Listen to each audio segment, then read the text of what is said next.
High aspirant, আমি Mozammel Haque edu centre চ্যানেলে সবাইকে স্বাগত জানাই। আম, আজকে অন্যান্য দিনের মতো কিছু গুরুত্বপূর্ণ কারেন্ট অ্যাফেয়ার্স আজকের 3রা সেপ্টেম্বর কিছু গুরুত্বপূর্ণ কারেন্ট অ্যাফেয়ার্স আলোচনা করব। তার মধ্যে প্রথম আজকে কারেন্ট অ্যাফেয়ার্স একটি নিউজ থেকে চলে আসছে, অ্যাওয়ার্ড থেকে চলে আসলো। অ্যাওয়ার্ড থেকে সেটা হচ্ছে Ramon Magsaysay award. Ramon Magsaysay award 2020 সালে র্যামন ম্যাগসেসে অ্যাওয়ার্ড দেওয়া হয়নি, তার কারণ কোভিড প্যান্ডেমিক সিচুয়েশনের জন্য সেটাকে পোস্টপোন করা হয়েছিল। 2021-এ আবার দেওয়া হয়েছে এবং 2021-এ টোটাল পাঁচজনকে এই র্যামন ম্যাগসেসে অ্যাওয়ার্ড দেওয়া হয়েছে এবং র্যামন ম্যাগসেসে অ্যাওয়ার্ডকে এক কথায় বলতে গেলে এশিয়ার নোবেল প্রাইজের সমতুল্য মনে করা হয়।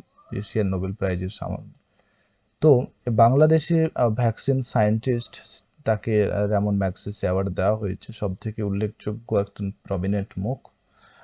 কাকে কাকে দেওয়া হয়েছে জাস্ট ছবির মাধ্যমে, যে 2021 সালে র্যামন ম্যাগসেসে অ্যাওয়ার্ড, এটাকে এশিয়ার premier prize and highest honour মনে করা হয় র্যামন ম্যাগসেসে অ্যাওয়ার্ড। তো যে পাঁচটি ক্ষেত্রে যে পাঁচজনকে নোবেল প্রাইজটি দেওয়া হয়েছে সেটা দেখব। যে প্রথম, যে সাউথ ইস্ট এশিয়া থেকে বিলংস করছেন, অ্যাকচুয়ালি হিউম্যানিটেরিয়ান এবং পিস বিল্ডারের ক্ষেত্রে যে নোবেল প্রাইজ দেওয়া হয়েছে স্টিভেন মুনসিকে। এবং বাংলাদেশ থেকে যে সায়েন্টিস্ট, যে ভ্যাকসিন সায়েন্টিস্টের দেওয়া হয়েছে সেটা হচ্ছে ফেরদাউসি কাদরি। ফেরদাউসি কাদরি সো ভেরি ভেরি ইম্পর্টেন্ট, আমাদের নাইবারিং কান্ট্রি। বাংলাদেশ থেকে ফিরদাউসি কাদরিকে কিসের ক্ষেত্রে দেওয়া হয়েছে? যে ভ্যাকসিন সায়েন্টিস্ট, অল যে সায়েন্সের ফিল্ডে দেওয়া হয়েছে, তো ভ্যাকসিন সায়েন্টিস্ট হিসাবে তাকে অ্যাওয়ার্ড দেওয়া হয়েছে। নেক্সট আমরা যদি দেখি, মাহমুদ আমজাদ সাকিব, পাকিস্তান থেকে তিনি বিলংস করেন, পাকিস্তান থেকে, এবং তাকে যে ক্ষেত্রে দেওয়া হয়েছে পোভার্টি এলিভিয়েশনের ক্ষেত্রে তাকে এই নোবেল প্রাইজ দেওয়া হয়েছে। এবং আরেকজন ব্যক্তি ফিলিপাইন্সের যাকে নোবেল প্রাইজ দেওয়া হয়েছে তিনি হচ্ছেন ফিশারম্যান, যিনি কমিউনিটি এনভায়রনমেন্টালিস্ট ক্যাটাগরিতে তাকে এই নোবেল প্রাইজ দেওয়া হয়েছে। এবং একটি সংস্থাকে নোবেল প্রাইজ, এই চারজন ব্যক্তিকে তো নোবেল প্রাইজ দেওয়া হয়েছে, তার সাথে সাথে একটি সংস্থাকে নোবেল প্রাইজ দেওয়া হয়েছে, যে সংস্থাটা হচ্ছে ইন্দোনেশিয়া বেসড সংস্থা। ইন্দোনেশিয়াতে অবস্থিত একটি সংস্থা, ওয়াচ ডাক জার্নালিজমের সংস্থা, যে মিডিয়া অলসো উইথ ট্রু ক্রুসুডার্স, তার মানে অলসো জার্নালিজমসের ক্ষেত্রে এটা দেওয়া হয়েছে একটি সংস্থাকে, সেই সংস্থাটি ওয়াচডগ। তাহলে চারজনের মধ্যে আমরা যে দেখি যে একজন হচ্ছে বাংলাদেশ থেকে, একজন পাকিস্তান থেকে, আর একজন সাউথ ইস্ট এশিয়া থেকে, এবং একজন ফিলিপাইন্স থেকে এবং ওয়াচডগ যেটি সংস্থা, জার্নালিজমসের একটি সংস্থা, ইন্দোনেশিয়া বেসড সংস্থা, তাকে দেওয়া হয়েছে র্যামন ম্যাগসেসে অ্যাওয়ার্ড। এবং র্যামন ম্যাগসেসে অ্যাওয়ার্ড সম্পর্কে যদি কিছুটা দেখি, যে কাকে কাকে দেওয়া হয়েছে অলরেডি আমরা ছবিতে দেখেছি। যে মাহমুদ আমজাদ সাকিব, যে পাকিস্তান থেকে বিলংস করেন, ফিরদৌসি কাদরি, বাংলাদেশি সায়েন্টিস্ট, যিনি ভ্যাকসিন আবিষ্কার করেছেন এবং মানে লাখো লাখো মানুষকে বাঁচিয়েছেন। স্টিভেন মুনসি, তিনি সাউথ ইস্ট এশিয়া থেকে বিলংস করেন, এশিয়া থেকে। ওয়াচডগ একটা production house, ingeniously combines documentary film making করে এবং একটা জার্নালিজম সংস্থা ইন্দোনেশিয়া বেসড।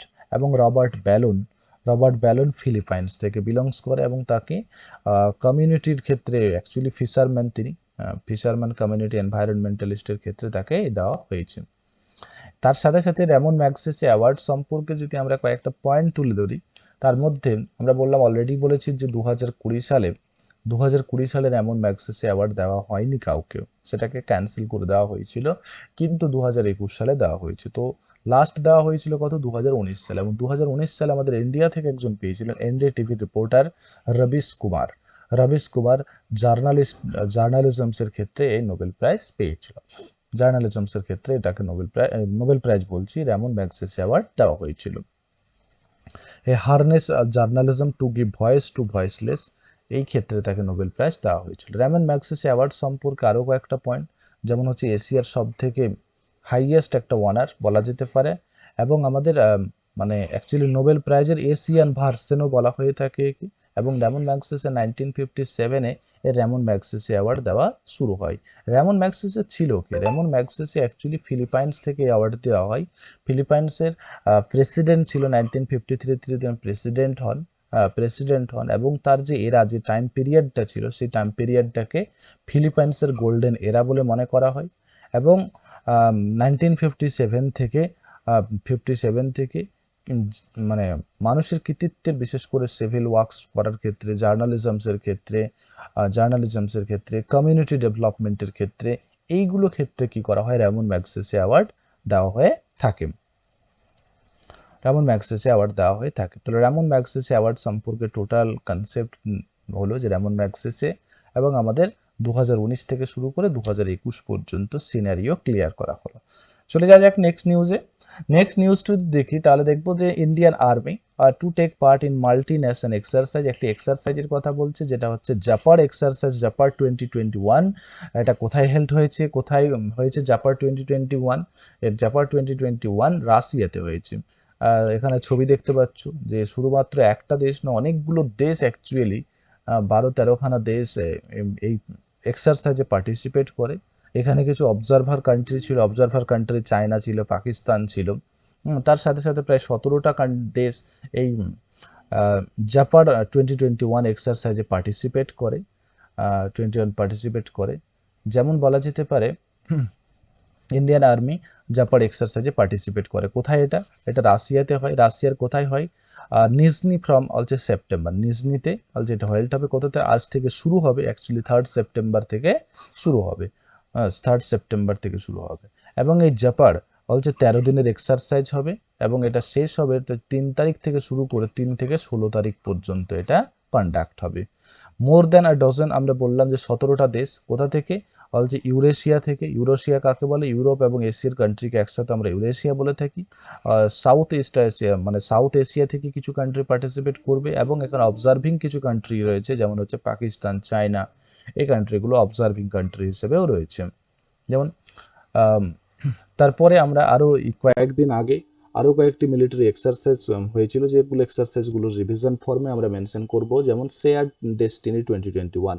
এই শেয়ার ডেস্টিনি 2021 যেখানে 4টা নেশন পার্টিসিপেট করে, যেমন 4টা দেশের মিলিটারি পার্টিসিপেট করে। একটা হচ্ছে চায়না, মঙ্গোলিয়া, থাইল্যান্ড এবং পাকিস্তান। কোথায় হয়? যে হেনান প্রভিন্সে হয়ে থাকে। চায়নার যে হেনান প্রভিন্স, সেখানে এটি কন্ডাক্ট হয়। হেনান প্রভিন্সে এটি কন্ডাক্ট হয়ে থাকে। তারপরে আমাদের যেহেতু আমরা 4টা দেশ বলেছি, যেমন চায়না বলেছি, চায়নার সাথে ইন্ডিয়ার কিছু এক্সারসাইজ হয়, যেমন হচ্ছে hand in hand exercise, Changthang exercise ইন্ডিয়ার সাথে পাকিস্তান কন্ডাক্ট করে থাকে। ইন্ডিয়ার সাথে মঙ্গোলিয়ার হচ্ছে নোমাডিক এলিফ্যান্ট এক্সারসাইজ কন্ডাক্ট হয়। ইন্ডিয়ার সাথে থাইল্যান্ডের মৈত্রী, সিটমেক্স, এই সমস্ত এক্সারসাইজগুলো কন্ডাক্ট হয়ে থাকে। যেহেতু এক্সারসাইজের ওরিয়েন্টেড আমাদের ডিফেন্সের যে হেড রয়েছে, যেমন ডিফেন্সের চিফ অফ ডিফেন্স সিস্টেম, এই চিফ অফ ডিফেন্স সিস্টেম 2019 সালে ক্রিয়েট করা হয়েছিল। 2019 সালে কেন ক্রিয়েট করা হয়েছিল? যে আগে এয়ার চিফ থাকতেন, একজন আর্মি চিফ থাকতেন, একজন নেভাল চিফ থাকতেন।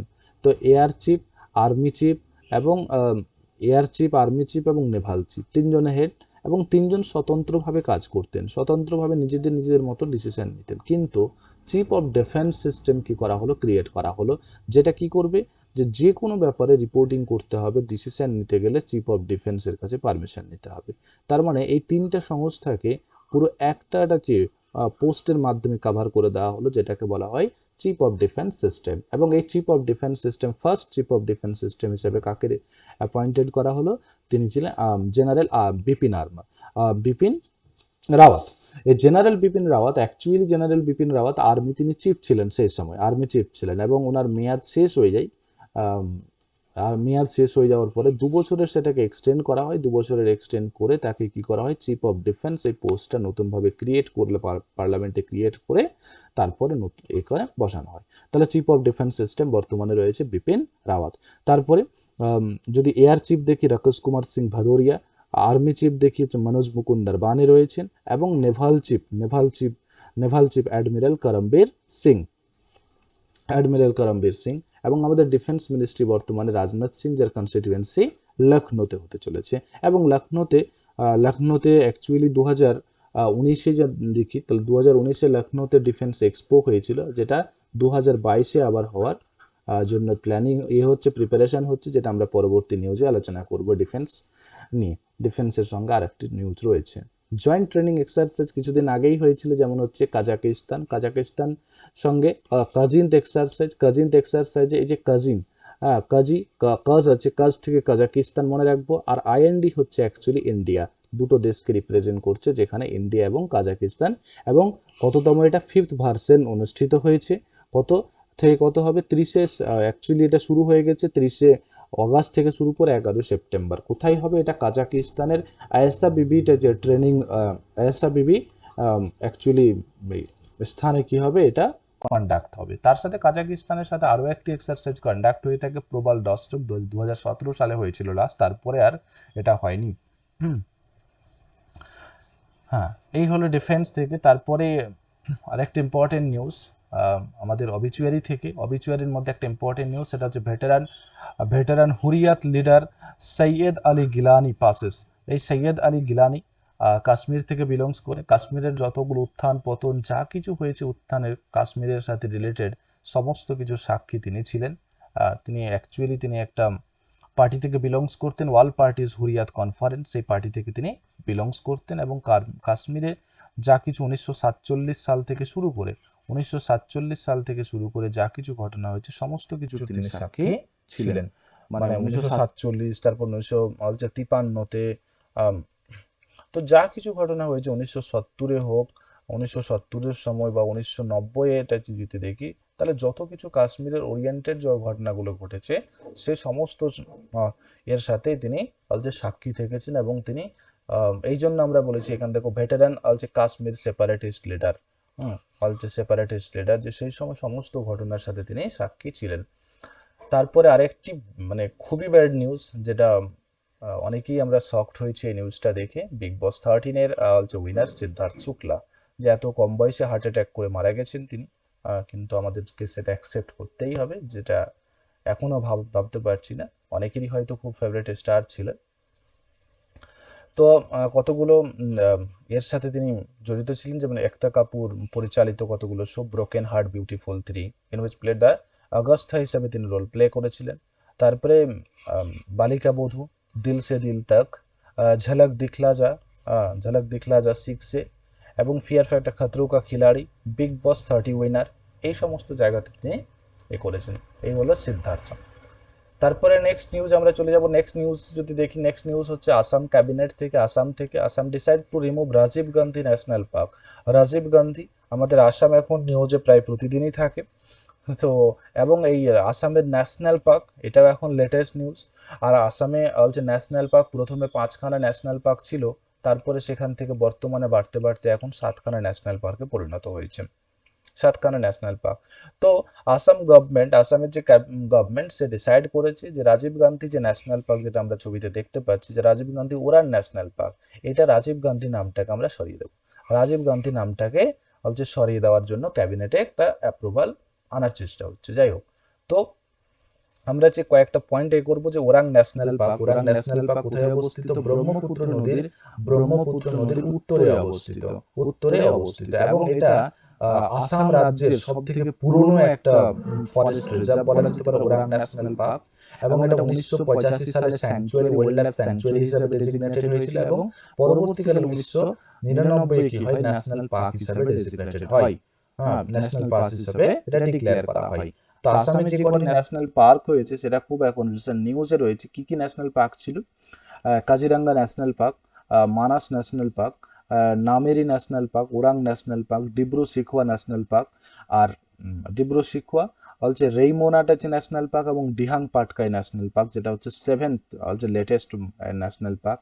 এবং ন্যাশনাল পার্কের হিসাবে এখানে দেখতে পাচ্ছি 7খানা ন্যাশনাল পার্ক অলরেডি, যেটা আমাদের ইন্ডিয়ান পার্সপেক্টিভে যদি ন্যাশনাল পার্কের অবস্থান দেখি, তাহলে মধ্যপ্রদেশে সব থেকে বেশি দেখতে পাবো। আন্দামান নিকোবরে মধ্যপ্রদেশে 12খানা ন্যাশনাল পার্ক রয়েছে। তারপর আন্দামান আর নিকোবর আইল্যান্ডে 9খানা ন্যাশনাল পার্ক, আসামে 7খানা। তার মানে অ্যাকচুয়ালি আসাম এখন থার্ড স্টেট হয়েছে যেখানে ন্যাশনাল পার্কের সংখ্যার দিক থেকে কিন্তু তৃতীয় পজিশনে আসাম রয়েছে।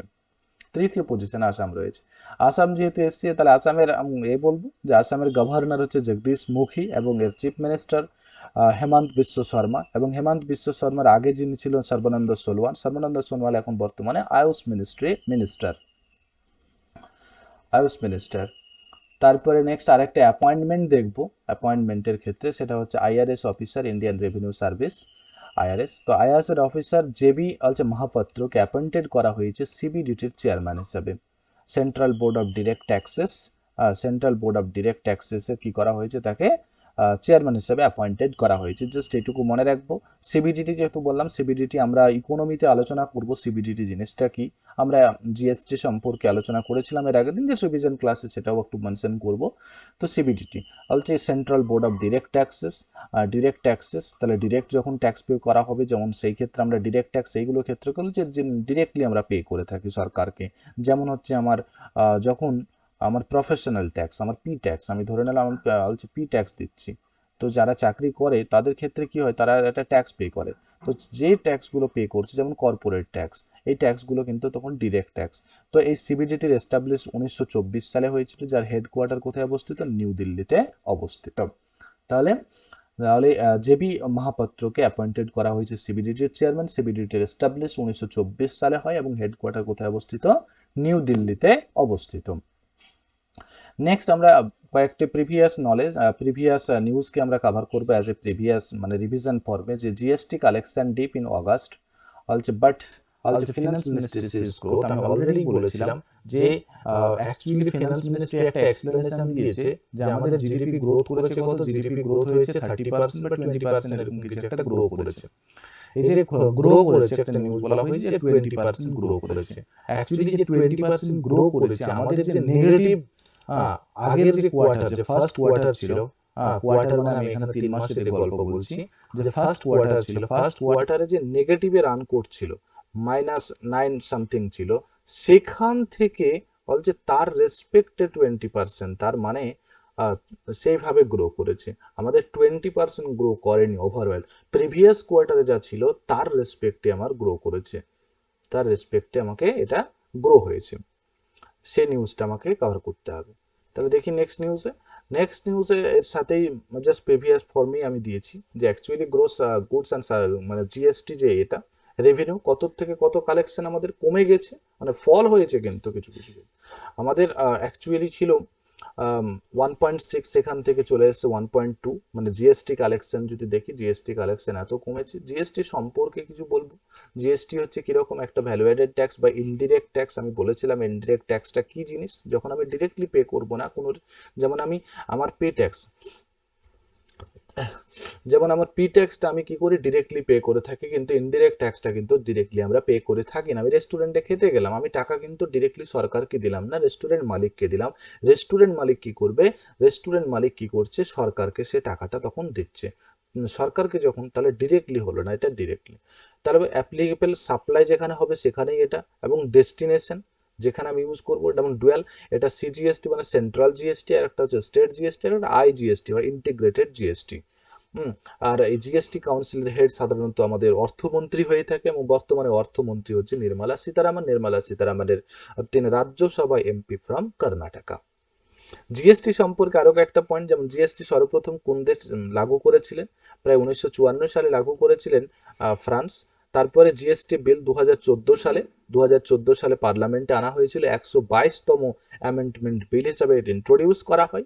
2016 সালে সেটা পাস হয়ে যায়, সেটা অ্যাক্টে পরিণত হয় 2000, এবং তখন অ্যামেন্ডমেন্ট অ্যাক্টটা কত ছিল, 101তম অ্যামেন্ডমেন্ট অ্যাক্ট, 101তম। যদি জিএসটির ক্ষেত্রে আমাকে বিল জিজ্ঞাসা করে যে কততম অ্যামেন্ডমেন্ট বিল, তাহলে বলবো 122, আর যদি অ্যাক্ট জিজ্ঞাসা করে তখন আমি বলবো 101তম, 101তম।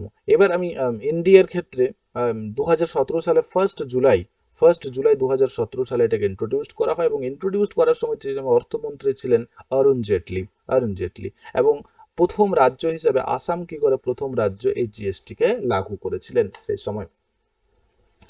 তারপরে আরেকটি নিউজ, যেটা আইআইটি রোপার ডেভেলপ করেছে ওয়ার্ল্ডের ফার্স্ট প্লান্ট বেসড একটা স্মার্ট এয়ার পিউরিফায়ার। মানে বাতাসকে আমাদের কি করবে, পিউরিফাই করবে। তাহলে বাতাসকে কিভাবে পিউরিফাই করবে, যেখানে মেশিনটা দেখতেই পাচ্ছি, যে এই যে দেখছি এটা প্লান্ট, এই প্লান্ট এমন একটা পিউরিফায়ার যেটা ডেভেলপ করেছে, এবং এই পিউরিফায়ার কি করবে, এই পিউরিফায়ার একটা নির্দিষ্ট টেকনোলজির উপর কাজ করবে। তাহলে কে করেছে, আইআইটি রোপার। এই যে Indian institute of technology Ropar এবং কানপুর, তার সাথে সাথে যোগ দিয়েছে কি management studies of Delhi university. Delhi university, তিনটা সংস্থা একসাথে মিলে এই ডিভাইসটি ডেভেলপ করেছে, যার ডিভাইসটির নাম হচ্ছে U Breathe Life. U Breathe Life. এরা কি করবে, এয়ার পলিউশনটাকে, এয়ারটাকে অনেক পিউরিফাই করতে সাহায্য করবে। কোন ক্ষেত্রে, আমাদের ইনডোর স্পেস, আমাদের ঘরের মধ্যে, আমাদের ঘরের মধ্যে বলতে হসপিটাল, স্কুল, অফিস, হোম, এইগুলোর ক্ষেত্রে যে অনেক সময় এইগুলোর ক্ষেত্রে লোক বেশি থাকার জন্য এয়ারটা পলিউটেড হয়ে যায়, সেই এয়ারটাকে যাতে পিউরিফাই করা যায়, সেই এয়ারটা যেন পিউরিফাই এয়ারটা এখানে এইগুলো জায়গাতে থাকাটা খুব দরকার। তার জন্য এই ইউ ব্রেথ লাইফটা ডিভাইসটাকে ডেভেলপ করা হয়েছে। কে ডেভেলপ করেছে? আইআইটি রোপার করেছে, এবং তার সাথে সাথে কানপুর এবং actually management studies of Delhi university এটাকে ডেভেলপ করেছে, দিল্লি ইউনিভার্সিটি ডেভেলপ করেছে। এর সাথে সাথে আরো কয়েকটি পয়েন্ট আমরা পড়বো, যে অ্যাকচুয়ালি কোন টেকনোলজির উপর কাজ করে। টেকনোলজিটা একটা বলবো যে টেকনোলজি, সেটা হচ্ছে ফাইটোরিমেডিয়ান টেকনোলজি। ফাইটোরিমেডিয়ান এমন একটা টেকনোলজি, এটা বায়োলজিক্যাল টার্ম একটা, ফাইটোরিমেডিয়ান। তো ফাইটোরিমেডিয়ান এটা আমরা সায়েন্স, যখন সায়েন্সের সাথে রিলেভেন্ট রয়েছে বলে এটা ওটাকে দিয়েছি ফাইটোরিমেডিয়ান, খুব ব্যাপারটা ইম্পর্টেন্ট। তো ফাইটোরিমেডিয়ান প্রসেসটা কি? ফাইটোরিমেডিয়ান প্রসেস হচ্ছে যেমন একটা প্রসেস যে বাতাসকে, মানে পলিউট্যান্টকে কি করবে, অ্যাকচুয়ালি বাতাসের মধ্যে যে পলিউট্যান্ট আছে সে সেখান থেকে প্রসেসটাকে অ্যাবজর্ব করে নেবে। হ্যাঁ, অ্যাবজর্ব করে নিবে, বা যেমন একটা প্রসেসে কি করবে, যে ও অ্যাবজর্ব করে নিয়ে আমাদের বাতাসটাকে বা সেই পলিউটেডটাকে নিজে অ্যাবজর্ব করে নিয়ে পরিবেশটাকে কি করলো, সুন্দর করলো। That is a phytoremediation. তো অ্যাকচুয়ালি এই প্ল্যান্টটা কি করবে, এই প্ল্যান্টটা যখনই কোনো আমার গাছের নিচে বা যেখানেই গাছের যে পাতাগুলো রয়েছে, হ্যাঁ, গাছের যে পাতাগুলো রয়েছে, তো গাছের এই পাতাগুলোর সাথে যখন পলিউট্যান্টটার কি হবে, ইন্টারাকশন হবে, এবং ইন্টারাকশন হওয়ার পরে এই যে পলিউট্যান্টগুলো গাছের রুট যে আছে সেই রুটে সেখানে অ্যাবসর্ব হয়ে যাবে। হ্যাঁ, সে ইন্টারাকশন করে এটা রুটে গিয়ে সেটা কিন্তু অ্যাবসর্বড হবে। তার মানে সেখানকার এয়ারের মধ্যে যে পলিউট্যান্ট আছে পাতার সাথে ইন্টারাক্ট হওয়ার পরে সেটা অ্যাবসর্বড হয়ে যাচ্ছে। তার মানে সেখানকার এনভায়রনমেন্ট অটোমেটিক্যালি পলিউট্যান্ট ফ্রি হয়ে যাবে। আমাদের একেবারে দূষক পদার্থগুলো অ্যাবসর্ব হয়ে যাচ্ছে, যেহেতু দূষক পদার্থগুলো শোষণ করে নিচ্ছে সেই কারণে। এবার আইআইটির ওপার থেকে আমরা আইআইটি সম্পর্কে যেহেতু বলেছি, তাই আইআইটি গুলো একটু নির্ধারণ করুন। আমাদের ফার্স্ট আইআইটি, ইন্ডিয়ার ফার্স্ট আইআইটি হিসাবে Indian institute of technology Kharagpur established হয়েছিল 1951-এ। সেকেন্ড আইআইটি 1958-এ, তারপরে 1959-এ মাদ্রাজ, 1959-এ দুটো ইউনিভার্সিটি, মাদ্রাজ এবং কানপুর ইউনিভার্সিটি। তাহলে ফার্স্ট আইআইটি হচ্ছে কানপুর 1951-এ। নেক্সট আমাদের news, India host 8th meeting of agricultural experts of BIMSTEC country. Actually এই যে BIMSTEC যে কান্ট্রিগুলো রয়েছে, BIMSTEC কান্ট্রিগুলো এগ্রিকালচারাল যে মিটিংটা, এটা কিন্তু আগে ছিল না। জাস্ট 2020 থেকে এই মিটিং শুরু হয়। 2020 থেকে ফার্স্ট হয়েছিল, মায়ানমারে হোস্ট করেছিল, এবং সেকেন্ড টাইম আমরা ইন্ডিয়া হোস্ট করতে যাচ্ছে, ইন্ডিয়া হোস্ট করেছে। তো এই মিটিং এ কি হয়েছিল, এখানে তাহলে এগ্রিকালচার যতগুলো, মানে বিমস্টেক যে কান্ট্রিগুলো রয়েছে, বিমস্টেক কান্ট্রি অর্গানাইজ কারা কারা, মানে কারা কারা, সমস্ত দেশের বিমস্টেক যে কান্ট্রিগুলো রয়েছে, যেমন বাংলাদেশ রয়েছে, ভুটান রয়েছে, নেপাল রয়েছে, শ্রীলঙ্কা রয়েছে, ইন্ডিয়া রয়েছে, মায়ানমার রয়েছে, থাইল্যান্ড রয়েছে। তাহলে এই সমস্ত দেশের এগ্রিকালচার মিনিস্টাররা এই মিটিং অর্গানাইজ করছে, এবং সেই জন্য আমি এখানে হেডিং এই বলা হয়েছে India host 8 meeting of agricultural expert of BIMSTEC countries. তো এগ্রিকালচার মিনিস্টাররা এটা অ্যাটেন্ড করে। এবং বিমস্টেকের ফুল ফর্ম, যদি অনেক সময় বিমস্টেকের ফুল ফর্মটা যদি মনে থাকে তাহলে এর কান্ট্রিগুলো মনে রাখা খুব সুবিধা হবে। সেটা হচ্ছে বি ফর বে of Bengal initiative for multi sectoral technical and economic cooperation. এবং এর মধ্যেই কিন্তু আমাদের অবজেক্টিভটা লুকিয়ে রয়েছে, যে বিমস্টেক অ্যাকচুয়ালি ফরমেশন কি কারণে হয়েছিল। বিমস্টেকের ফরমেশন কিসে, যে বে অফ বেঙ্গল, আমাদের বে অফ বেঙ্গল যে বঙ্গোপসাগর রয়েছে, বঙ্গোপসাগরের পার্শ্ববর্তী দেশগুলো, বঙ্গোপসাগরের সাথে লাগোয়া যে দেশগুলো, তারা বে of Bengal initiative for multi sectoral technical এবং ইকোনমিক একটা কোঅপারেশন। তার মানে এটা টেকনিক্যাল ক্ষেত্রে, তথ্য প্রযুক্তির ক্ষেত্রে এবং আর্থিক বিষয়ে এই সমস্ত দেশগুলো পরস্পরের সহযোগিতা করবে। এটাই হচ্ছে বিমস্টেকের টার্গেট বা বিমস্টেকের অবজেক্টিভ। তো বিমস্টেকের এই অবজেক্টিভ হিসাবে কোন কোন দেশগুলো, বিশেষ করে বে অফ বেঙ্গল, যেমন বে অফ বেঙ্গলের সাথে লাগোয়া দেশ বাংলাদেশ রয়েছে, বে অফ বেঙ্গলের সাথে লাগোয়া দেশ আমার শ্রীলঙ্কা রয়েছে, ইন্ডিয়া রয়েছে, মায়ানমার রয়েছে, থাইল্যান্ড রয়েছে। শুধুমাত্র বে অফ বেঙ্গলের সাথে অ্যাটাচ নয়, শুধু আমরা মনে রাখবো ভুটান আর নেপাল। এই দিক থেকে এই শুধু টার্মটা মনে রাখবো। তারপরে countries hosted by India, India host করেছে এবং এটা 31 অগাস্টে এটা হোস্ট হয়েছিল। বিমস্টেক এস্টাবলিশড কখন? 1971-এ এস্টাবলিশড হয়েছিল এবং এর হেডকোয়ার্টার কোথায় অবস্থিত? হেডকোয়ার্টার ঢাকাতে অবস্থিত। হেডকোয়ার্টার ঢাকাতে অবস্থিত। সেরকম একটা সার্ক বলে একটা সংস্থা আছে আমরা জানি। তো এই যে সার্কের হেডকোয়ার্টার কোথায় অবস্থিত? নেপালের কাঠমান্ডুতে অবস্থিত সার্ক। তারপরে তো বিমস্টেক কান্ট্রিগুলো কারা কারা কম্প্রাইজ করছে সেখানে অলরেডি আমি বলে ফেলেছি এটা, যে বিমস্টেক কান্ট্রিগুলোর কার কথা বলছি। এবং এখন বর্তমানে আমাদের ICAR, Indian council of agricultural research, এই যে ইন্ডিয়ান কাউন্সিল অফ এগ্রিকালচারাল রিসার্চের পক্ষ থেকে কে প্রেজেন্ট করেছে সেটা হচ্ছে ডক্টর ত্রিলোচন মহাপাত্র। ডক্টর ত্রিলোচন মহাপাত্র বর্তমানে ডিরেক্টর জেনারেল অফ আইসিএআর, মানে Indian council of agricultural research. তারপরে আরেকটা নিউজ, সেটা আমাদের হোম মিনিস্টার পক্ষ থেকে, সেটা হচ্ছে অমিত শাহ। হোম মিনিস্টার অমিত শাহ বর্তমানে মিনিস্ট্রি অফ কোঅপারেশনও তার কাছে এসেছে। তো launches portal for industrial development in Jammu Kashmir, যে জম্মু কাশ্মীরে ইন্ডাস্ট্রিয়াল যাতে ডেভেলপমেন্ট হয় তার জন্য পোর্টাল লঞ্চ করেছে, যে অ্যাকচুয়ালি যারা ইন্ডাস্ট্রিয়ালিস্ট আছে তাদেরকে ইনভাইট করেছে যে তারা এখানে নাম ইনক্লুড করতে এবং এখানে ইনভেস্ট করার জন্য। Actually home minister Amit Shah কি করেছে? অমিত শাহ একটা পোর্টাল লঞ্চ করেছে, যে পোর্টালের উদ্দেশ্যই হচ্ছে জম্মু কাশ্মীরে ইন্ডাস্ট্রিয়াল ডেভেলপমেন্ট করা। জাস্ট এখানে বুঝতে পারছি যে ফর ইন্ডাস্ট্রিয়াল ডেভেলপমেন্ট কোথায় করবে? জম্মু কাশ্মীরে। জম্মু কাশ্মীরে আগে আমরা মানে সেন্ট্রাল গভর্নমেন্ট ডিরেক্টলি বা প্রাইভেট কোম্পানিগুলো ডিরেক্টলি ইনভেস্ট করতে পারতো না, কিন্তু অ্যাকচুয়ালি 5 আগস্ট 2019-এ সেখানে কি করা হয়? আর্টিকেল 370, সেই গল্প আমরা নিচে বলবো যে কি হয়েছিল সেখানে। তো অ্যাকচুয়ালি একটা সেন্ট্রাল গভর্নমেন্টের যে স্কিম রয়েছে তার আন্ডারেই কি করা হবে? ইন্ডাস্ট্রিয়াল ডেভেলপমেন্টটা করা হবে। কোথায়? জম্মু অ্যান্ড কাশ্মীরে করা হবে। জম্মু অ্যান্ড কাশ্মীরে সেই ডেভেলপমেন্টটা করা হবে। জাস্ট এই পোর্টালটা অলরেডি আমি বলেছি, যে পোর্টাল যেখানে রেজিস্ট্রেশন করতে বলা হয়েছে, কাদেরকে বলা হয়েছে? যে সমস্ত উদ্যোগপতি রয়েছে বা যে সমস্ত শিল্পপতি রয়েছে তাদেরকে এখানে রেজিস্ট্রেশনের জন্য আহ্বান জানিয়েছে এই পোর্টালের থ্রু।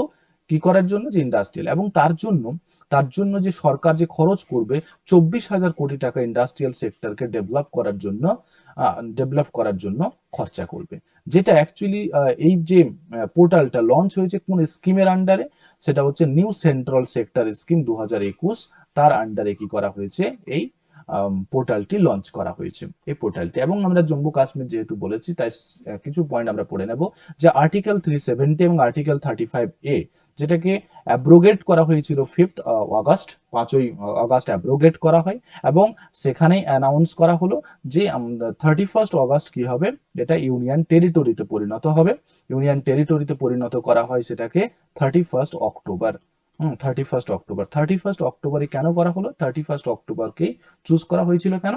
তার কারণ 31 আগস্ট হচ্ছে সর্দার বল্লভভাই প্যাটেলের বার্থ অ্যানিভার্সারি, এবং তাকে করার জন্য যে রাষ্ট্রীয় একতা, এবং 31 অক্টোবরকে আমরা রাষ্ট্রীয় একতা দিবস হিসাবে পালন করে থাকি। রাষ্ট্রীয় একতা দিবসের এই গল্পটা জাস্ট আমি কয়েকটা পয়েন্টে বলবো, যে সর্দার বল্লভভাই প্যাটেলের জন্মদিনকে রাষ্ট্রীয় একতা দিবস হিসাবে পালন করা হয় কেন?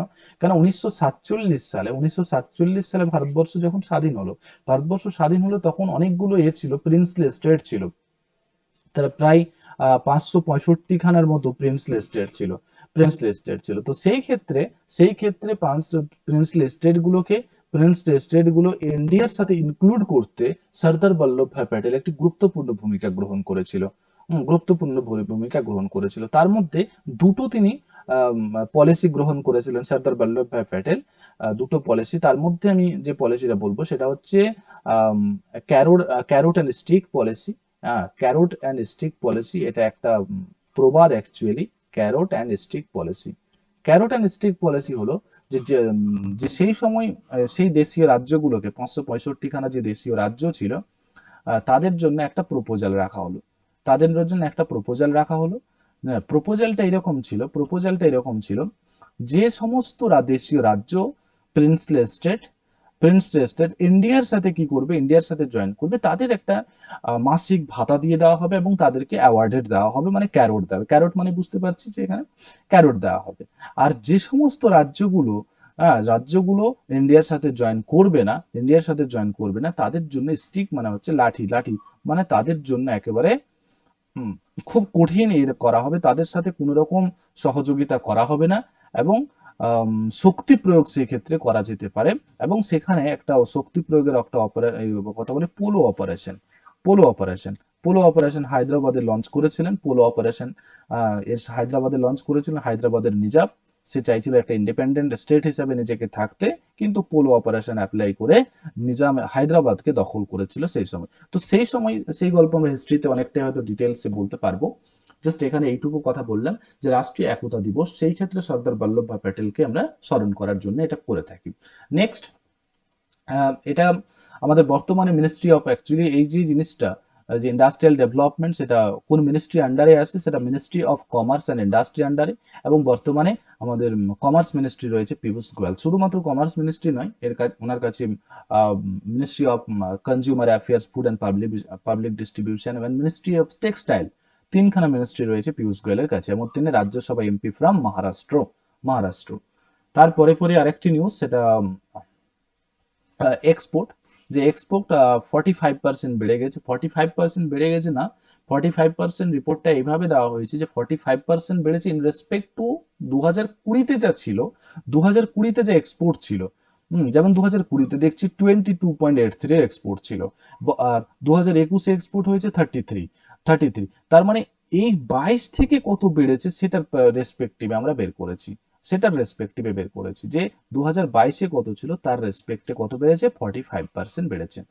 মানে 2020-এর রেসপেক্ট, ওভারঅল আমার যদি 45% বাড়ে সেটা আলাদা কথা, আমার তাহলে এখানে কিন্তু 40 হতো, কিন্তু আমার অ্যাকচুয়ালি এটা আমি কিন্তু নয়, 45 কিন্তু বেড়েছে কার রেসপেক্টে, 2020-তে যা ছিল তার তুলনায় কত হয়েছে, তার তুলনায় হয়েছে। এটা কিন্তু ডিরেক্টলি 45% বেড়ে যায়নি, ডিরেক্টলি 45% বেড়ে যাওয়া মানে অনেক। আমাদের দেখবো যে দেখি আমরা যে এক্সপোর্ট 2021-এ হচ্ছে 33, 2020-তে ছিল 22, 2019-এ ছিল 25, এটা এক্সপোর্ট। আমাদের কিন্তু ইম্পোর্টের পরিমাণটা অনেকটাই বেশি, ইম্পোর্টের দেখো, ইম্পোর্ট আমরা ম্যাক্সিমামটা ইম্পোর্ট করেছি, প্রায় বলতে পারি এটা যে 1/3 বেশি পোর্শন আমরা এই করেছি, যেমন 47% আমরা এক্সপোর্ট করে ইম্পোর্ট করেছি। হ্যাঁ, আমরা পাঠিয়েছি কম, অলসো ইম্পোর্ট মানে বেশি করেছি। যখনই আমরা কি করব, এক্সপোর্ট এক্সপোর্ট কম করব, এক্সপোর্ট কম করব এবং আমরা ইম্পোর্ট বেশি করব, তো এটা আমাদের কিন্তু, এটা কিন্তু আমাদের ইকোনমির ক্ষেত্রে খুব খারাপ জিনিস। ইম্পোর্টটা অ্যাকচুয়ালি কম করব এবং এক্সপোর্ট বেশি করব, that is a sign of good economy. Hmm, good economy. আমরা যেমন 33 এখানে এক্সপোর্ট করছি এবং 47 ইম্পোর্ট করছি, এটা ইকোনমির জন্য কখনোই ভালো হতে পারে না। নেক্সট, তামিলনাড়ু থেকে একটা নিউজ, যে তামিলনাড়ুর অ্যাসেম্বলিতে, সেখানকার বিধানসভাতে একটি প্রপোজাল এসেছে, সেটা হচ্ছে যে ইউনিক হেলথ কার্ড তৈরি করা হবে। ইউনিক হেলথ কার্ডটা কি, যে তামিলনাড়ু গভর্নমেন্ট একটা ইউনিক হেলথ কার্ড সমস্ত রেসিডেন্টকে, সমস্ত সিটিজেন্সকে দেবে, এবং সেই ইউনিক হেলথ কার্ডের থ্রুতে অ্যাকচুয়ালি যে আমাদের সাস্টেনেবল যে গোল রয়েছে, এসডিজি, যে সাস্টেনেবল ডেভেলপমেন্ট যে গোল, যে 17খানা গোলস রয়েছে, সেই 17খানা গোলকে অ্যাচিভ করার লক্ষ্যে এই ইউনিক হেলথ কার্ড ইস্যু করা হবে। হেলথ কার্ড ইস্যু করা হবে, সমস্ত স্কুল কলেজগুলোকে ট্রেনিং দেওয়া হবে যে বাচ্চাদেরকে কি করে বা সমস্ত বাচ্চাদেরকে কি করে কঠিন পরিস্থিতির সময়ে কতগুলো হেলথ বিষয়ে তাদেরকে অ্যাওয়ারনেস তৈরি করে দেওয়া। এটা অ্যাকচুয়ালি উদ্দেশ্য হচ্ছে যে এসডিজি, যে সাস্টেনেবল ডেভেলপমেন্ট যে গোল, সেটাকে অ্যাচিভ করার লক্ষ্যে। তো এখানে এসডিজি থেকে আমরা মনে রাখবো যে এসডিজি তে কতখানা গোলস লক্ষ্যের কথা বলা হয়েছে, 17খানা লক্ষ্যের কথা বলা হয়েছে। কি কি লক্ষ্য জাস্ট একবার রেড করব, যেমন হচ্ছে নাম্বার 1-এ 1 নম্বরে হচ্ছে পোভার্টি, 2 নম্বরে হাঙ্গার, 3 নম্বরে আমাদের হেলথ রয়েছে, চতুর্থতে এডুকেশন রয়েছে, এবং ফিফথে হচ্ছে জেন্ডার ইকুয়ালিটি সম্পর্কে বলা হয়েছে। নেক্সট হচ্ছে স্যানিটাইজেশন সম্পর্কে বলা হয়েছে, এবং এখানে এনার্জি সম্পর্কে, এবং এখানে বলা হয়েছে ইকোনমিক গ্রোথ করতে হবে, ইকোনমিক গ্রোথ হতে হবে, এবং ইনফ্রাস্ট্রাকচারের কথা বলা হয়েছে, আমরা ইকোনমিতে ইনফ্রাস্ট্রাকচার পড়বো। এবং তার সাথে সাথে বলছে রিডিউসড ইনইকুয়ালিটিকে আমাদেরকে কম করতে হবে, বৈষম্যতাটাকে আমাদেরকে কমিয়ে নিয়ে আসতে হবে, এবং যাতে কমিউনিটিজের মধ্যে ভালো একটা সুন্দর সম্পর্ক গড়ে উঠেছে এরকম একটা, এবং কনজামশন এবং প্রোডাকশনের দিকে আমাকে হতে হবে, রেসপন্সিবল হতে হবে, এবং ক্লাইমেট অ্যাকশন, তার সাথে সাথে হচ্ছে below water, also life below water, যারা জলের নিচে থাকে তাদের কথা ভাবতে হবে। Also life on the land, যারা ল্যান্ডের উপরে আছে সেই সমস্ত জীবের কথা ভাবতে হবে। অলসো পিস, জাস্টিস এবং স্ট্রং ইনস্টিটিউশন তৈরি করতে হবে যাতে সবার কাছে সবাই বিচার পায় ঠিকঠাক ভাবে। এবং 17 নম্বর যে গোল সেটা হলো 17 নম্বর যে গোল সেটা হচ্ছে পার্টনারশিপ ফর দি গোলস, যে এই গোলগুলো পূর্ণ করার জন্য সবার একে অপরের সহযোগিতাটা খুব দরকার, সমস্ত সংস্থার পক্ষ থেকে এই সহযোগিতাটা খুব দরকার। নেক্সট নিউজ সেটা হচ্ছে ডেপুটি স্পিকার থেকে। ডেপুটি স্পিকার, যেহেতু এটা কনস্টিটিউশনাল একটা বডি, যে long wait for a deputy speaker for Lok Sabha. আমরা জানি পার্লামেন্টে আমাদের দুটো সভা রয়েছে, একটা লোকসভা, লোয়ার হাউসকে আমরা বলি লোকসভা, লোকসভা, আর আপার হাউসকে আমরা বলে থাকি রাজ্যসভা। তো লোকসভাতে লোকসভা এবং রাজ্যসভা, লোকসভার ক্ষেত্রে যেটা হয় একজন স্পিকার থাকে এবং ডেপুটি স্পিকার থাকে, এবং সিমিলারলি রাজ্যসভার ক্ষেত্রেও একজন স্পিকার থাকেন এবং ডেপুটি স্পিকার থাকেন। তো লোকসভার ক্ষেত্রে যে বর্তমান স্পিকার ওম ওম বিড়লা রয়েছেন, রাজ্যসভার ক্ষেত্রে অ্যাকচুয়ালি যে স্পিকার মানে চেয়ারপারসন ওখানে থাকে, চেয়ারপারসন। তো চেয়ারপারসন বর্তমানে ভেঙ্কাইয়া নাইডু, মানে ভাইস প্রেসিডেন্ট অ্যাকচুয়ালি তার পদাধিকার বলে রাজ্যসভার চেয়ারম্যান, রাজ্যসভার চেয়ারম্যান। এবং তো লোকসভার ক্ষেত্রে কি হয়, লোকসভার ক্ষেত্রে স্পিকার থাকে এবং তার সাথে ডেপুটি স্পিকার থাকে। ডেপুটি স্পিকার যখন স্পিকার কাজ করবে না, স্পিকার অসুস্থ হলো, সাপোজ দ্যাট যে স্পিকারের ডেথ হলো অথবা ইলনেস হয়েছে বা অন্য কোনো কারণে হয়তো বাইরে কোথাও ঘুরতে গেছে, ভ্রমণে গিয়েছে, সেই সময় ডেপুটি স্পিকার কি করে, স্পিকারের যে অ্যাডমিনিস্ট্রেটিভ পাওয়ার্স রয়েছে সেই পাওয়ারগুলো এনজয় করে। একজন মানে একজন স্পিকারের যা যা পাওয়ার রয়েছে, লেজিসলেটিভ ক্ষমতা রয়েছে, আইন মেকিং ক্ষমতা রয়েছে, সমস্ত পাওয়ার কিন্তু একজন ডেপুটি স্পিকারের রয়েছে, ডেপুটি স্পিকার। এবং এটা কনস্টিটিউশনাল বডি। আমাদের ইন্ডিয়ান কনস্টিটিউশনের আর্টিকেল নম্বর 93, 93, অলসো 93, যেখানে একদম ক্লিয়ার বলা হচ্ছে যে হাউস অফ দ্য পিপলস, মানে হাউস অফ দ্য পিপলের জন্য কি হতে হবে, একটা স্পিকার থাকবে এবং ডেপুটি স্পিকার থাকবে, যে পোস্টটা কিন্তু অনেক দিন থেকেই ভ্যাকেন্ট রয়েছে। ক্লিয়ার হলো? ডেপুটি, তাহলে ডেপুটি স্পিকারের সাথে যেহেতু নিউজটা ছিল এবং আমাদের এর সাথে পোলাইটের সাথে রিলেভেন্ট ছিল, তার জন্য নিউজটাকে পিক আপ করা হয়েছে। নেক্সট হচ্ছে Rajnath Singh review defence expo 2020, যেটা আমি নিউজের শুরুতেই বলেছিলাম যে ডিফেন্স এক্সপো 2020 অর্গানাইজ করতে চলেছে। কে অর্গানাইজ করতে চলেছে, কোথায় অর্গানাইজ করছে, তো সেখানে গুজরাটে অর্গানাইজ হবে। এবং এমিং for self reliance in defence system, defence সিস্টেমে আমাদের আত্মনির্ভর হওয়ার জন্য, আত্মনির্ভর হওয়ার জন্য এর মানে অ্যাকচুয়ালি এমসটা যে 2022 যে হতে যাচ্ছে, এটাকে অর্গানাইজ করছে কি দুটো সংস্থা মিলে, government of Gujarat government, Gujarat government, দেখতে পাচ্ছি এখানে রাজনাথ সিং রয়েছে এবং Vijay Rupani Gujarat chief minister. Defence expo organise হতে চলেছে, ডিফেন্স এক্সপো অর্গানাইজ হতে চলেছে। তো ডিফেন্স এক্সপো অর্গানাইজ হয়েছে। ডিফেন্স এক্সপো আগে যে ডিফেন্স এক্সপো হয়েছিল সেটা 11তম যে ডিফেন্স এক্সপো সেটা লখনৌতে অর্গানাইজড হয়েছিল, এবং এটা হবে 12তম ডিফেন্স এক্সপো, 12তম ডিফেন্স এক্সপো। এবং ডিফেন্স এক্সপো, ডিফেন্স এক্সপো মানে আমরা বুঝি যে এক্সপো মানে হচ্ছে মেলা টাইপের, মেলা টাইপের। আর ডিফেন্স এক্সপো মানে হচ্ছে ডিফ এক্সপো মানে হচ্ছে, ডিফেন্স এক্সপো মানে হচ্ছে যে ডিফেন্সের যে ইন্ডিয়ার কাছে যে সমস্ত ডিফেন্স ইনস্ট্রুমেন্ট রয়েছে সেইগুলোর একটা এক্সিবিশন হবে, দেখানো হবে, সেখানে বিভিন্ন দেশ পার্টিসিপেট করবে, সেখানে বিভিন্ন দেশ পার্টিসিপেট করবে এবং সেগুলোকে শো করানো হবে। তো 2022-এর যে ডিফেন্স এক্সপো সেটা অর্গানাইজ হতে চলেছে প্রথমবারের মতো, মানে গুজরাটে প্রথমবারের মতো, এবং এটা বাই এনিয়াল ডিফেন্স এক্সপো, প্রতি 2 বছরে হয়ে থাকে। প্রতি 2 বছরে আমি বলেছিলাম যে আগে লখনৌতে এটা কন্ডাক্ট হয়েছিল 2019-এ, এবং তারপরে এটার উদ্দেশ্যটা কি, actually showcasing the land, Naval এবং এয়ার, মানে ডিফেন্সের ক্ষেত্রে আমাদের যতগুলো ইয়ে রয়েছে সবগুলোর ক্ষেত্রে সেই জিনিসগুলোকে শো করা, মানে বিভিন্ন দেশ সেখানে পার্টিসিপেট করবে। এবং এটা কোথায় অর্গানাইজড হবে, গান্ধীনগর, গুজরাটের গান্ধীনগর। কখন অর্গানাইজ হবে বলছে মার্চের 10 তারিখ থেকে 13 তারিখ পর্যন্ত, 2022-এর মার্চের 10 থেকে 13 তারিখ পর্যন্ত এটা কন্ডাক্ট করা হবে। নেক্সট আমাদের নিউজ সেটা হচ্ছে Indian biologist wins global award for turtle কনজারভেশনের জন্য, টার্টেল কনজারভেশনের জন্য তাকে অ্যাওয়ার্ড দেওয়া হয়েছে। দেখতেই পাচ্ছি এখানে biologist Shailendra also Singh, turtle কনজারভেশনের জন্য তাকে অ্যাওয়ার্ড দেওয়া হয়েছে। জাস্ট নাম মনে রাখবো, এবং কি কনজারভেশনের শৈলেন্দ্র সিং, এবং কিসের জন্য অ্যাওয়ার্ড দেওয়া হয়েছে সেটা হচ্ছে বেহলার টার্টেল কনজারভেশন অ্যাওয়ার্ড তাকে দেওয়া হয়েছে।